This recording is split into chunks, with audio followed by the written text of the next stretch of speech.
Ito ang ating task for today. Ganyan daw yan. Ganang ganyan. Yung task. Hindi yan ginaganyan. Ay ano ba? Naghihiwalay ba't pinapalakpak mo yan? Ay para maghiwalay. Oo, hinihimay yan para maghiwalay. Ah, hinihimay. Hindi hinihimay. Ganyan o.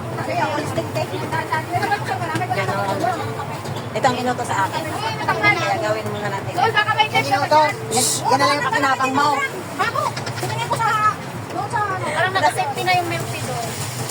Kaya may ilang ba? Hindi maganda. Ito nga oh. Marami to. Ito oh. Ito yun. Wala ako tumayo. Toyo! Kahit kailangan pang kinakabaw. Lahat. Kahit kinakabaw ka ng isang bag din yung ano. Ang dami na lang sabi sa akin. Kaya ko naman nasa loob ng bag na ano. Tapos Hindi bibigay sa'yo buong bag. At least kompleto na doon. Kung may kulang. ay ano, minsan di ba ang bigat na nabuhat mo buti nga. Ito sa'yo ba ito? Busy ang mga person. May birthday yan. May kumakain dyan. Kararating lang niya. Kaya kumakain na siya. Tapos may nag-ano. Yan.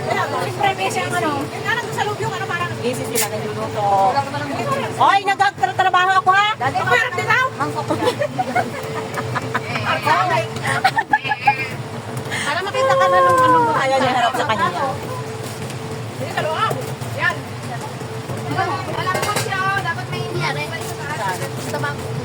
Tabako? Ganyan talaga. Ano ba yun? Ganyan Basahin mo talaga. daw ba? Taba? Tumaga siya.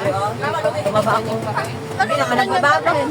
Hindi mo lang ako nakikita palagi. Kaya nga. Hindi na magbabago. Ganun pa rin naman. Malaki lang damit ko. Malaki na lang may handaan dito. Always. Busy ang mga chef. Busy ang mga chef.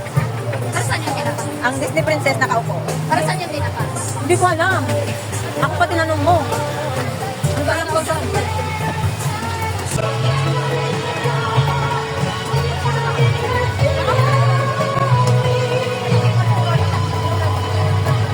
Kulay ko kulay. Yan ang gas mo. Alan. Ha? Ano yung takta niya? Akala ko may ate si Bebe. Akala ko may ate si Bebe. Akala ko may ate si Bebe. Aray ka! Mahapon pa ako wala dito. Hindi ka niyang magal, no? Aray ka! Marami na may